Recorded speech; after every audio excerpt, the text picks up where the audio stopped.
Genesis 31. Jacob flees from Laban. All right, he's going to flee. And open up your Bible if you got it and follow along with me if you want.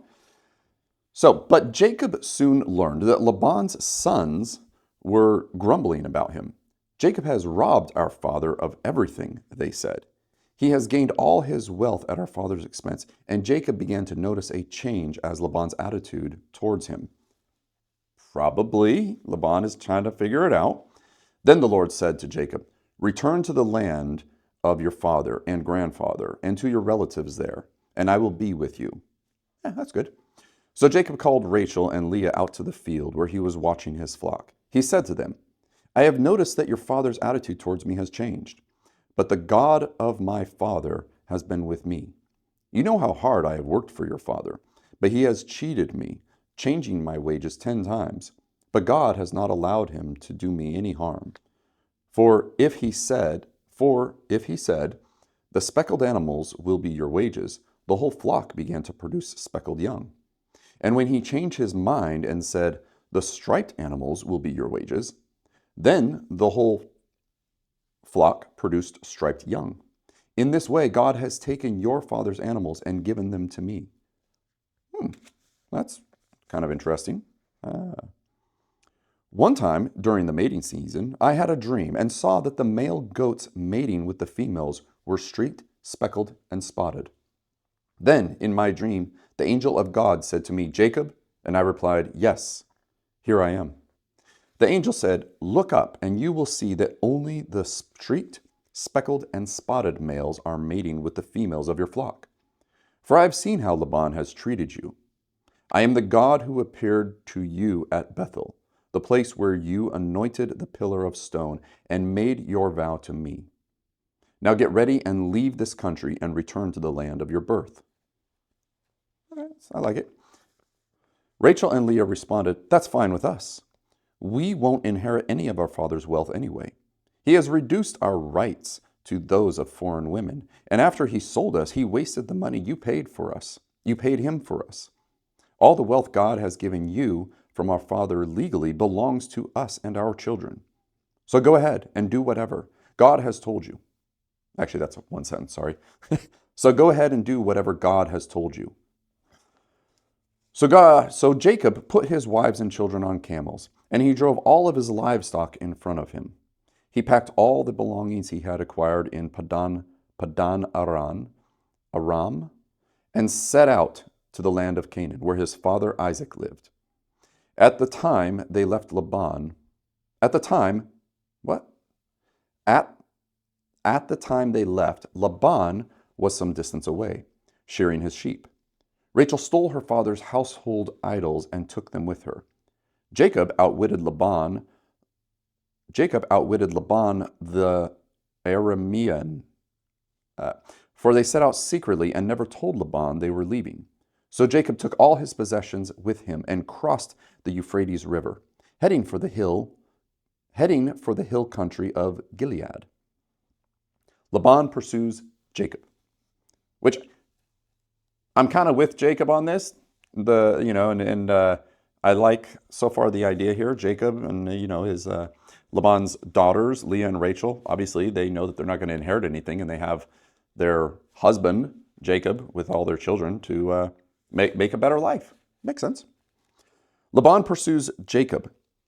3 days later, Laban was told that Jacob had fled. So he gathered a group of his relatives and set out in hot pursuit. Wait, I like the way that is translated. So he gathered a group of his relatives and set out in hot pursuit. Let's go. It was like a 70s or 60s type movie. Bow, bow. Okay.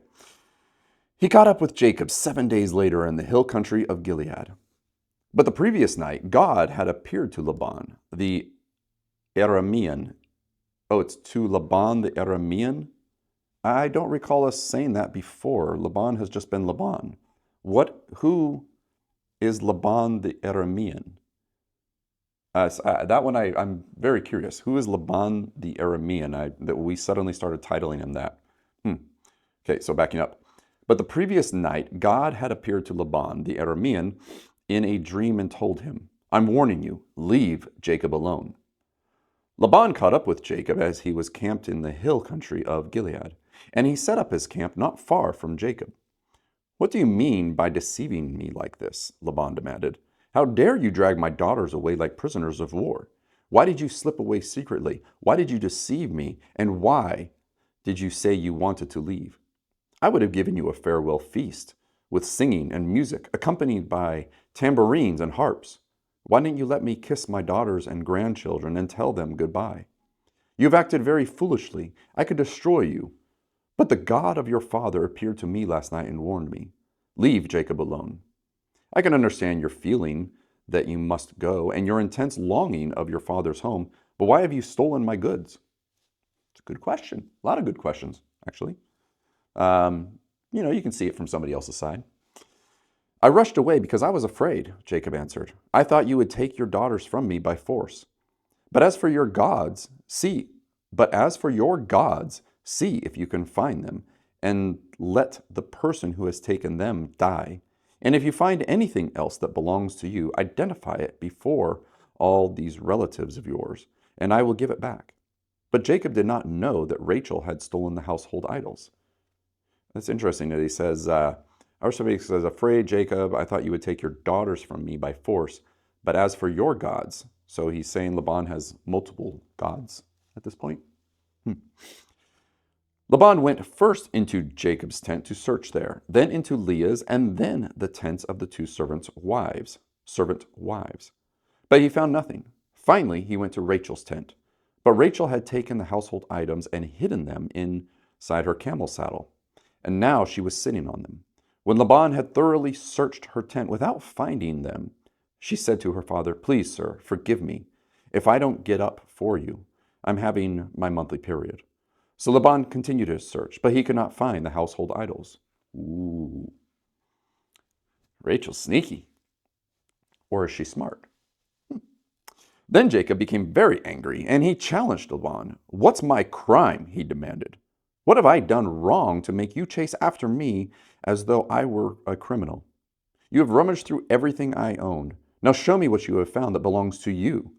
Set it out here in front of us, before our relatives, for all to see. Let them judge between us." All right. "For 20 years I have been with you, caring for your flocks. In all that time, your sheep and goats never miscarried. In all those years, I never used a single ram of yours for food. If any were attacked and killed by wild animals, I never showed you the carcasses and asked you to reduce the count of your flock. No, I took the loss myself. You made me pay for every stolen animal, whether it was taken in broad daylight or in the dark of night. I worked for you through the scorching heat of the day and through cold and sleepless nights. Yes, for 20 years I slaved in your house. I worked for 14 years, earning your 2 daughters, and then 6 more years for your flock. And you changed my wages 10 times. In fact, if the God of my father had not been on my side, the God of Abraham and the fearsome God of Isaac, you would have sent me away empty-handed. But God has seen your abuse and my hard work. That is why he appeared to you last night and rebuked you. Flocks are my flocks, in fact. Everything you see is mine. But what can I do now about my daughters and their children?" Oh, I'm sorry. I thought this was something else. Let me jump here. Backing up. Jacob's treaty. So that is what appeared to you last night and rebuked you. Jacob's treaty with Laban. Wow, they're making a treaty now. Got it. Then Laban replied to Jacob, "These women are my daughters, these children are my grandchildren, and these flocks are my flocks. In fact, everything you see is mine. But what can I do now about my daughters and their children? So come, let's make a covenant, you and I, and it will be a witness to our commitment." So Jacob took a stone and set it up as a monument. Then he told his family members, "Gather some stones." So they gathered stones and piled them in a heap. Then Jacob and Laban sat down beside the pile of stones to eat a covenant meal. To commemorate the event, Laban called the place, Jagar Sahadutha, which means witness pile in Aramaic. And Jacob called it Galid, which means witness pile in Hebrew. Then Laban declared, "This pile of stones will stand as a witness to remind us of the covenant we have made today." This explains why it is called Gilead, Gilead, Galeed, witness pile. But it was also called Mizpah, which means watchtower. For Laban said, "May the Lord keep watch between us to make sure that we keep this covenant when we are out of each other's sight. If you mistreat my daughters, or if you marry other wives, God will see it, even if no one else does. He is a witness to this covenant between us." "See this pile of stones," Laban continued, "and see this monument I have set between us. They stand between us as witness of our vows. I will never pass this pile of stones to harm you, and you must never pass these stones or this monument to harm me. I call on the God of our ancestors, the God of your grandfather Abraham, and the God of my grandfather Nahor, to serve as a judge between us." So Jacob took an oath before the fearsome God of his father Isaac to respect the boundary line. Then Jacob offered a sacrifice to God there on the monument and invited everyone to a covenant feast. After they had eaten, they spent the night on the mountain. Laban got up early the next morning, and he kissed his grandchildren and his daughters and blessed them. Then he left and returned home.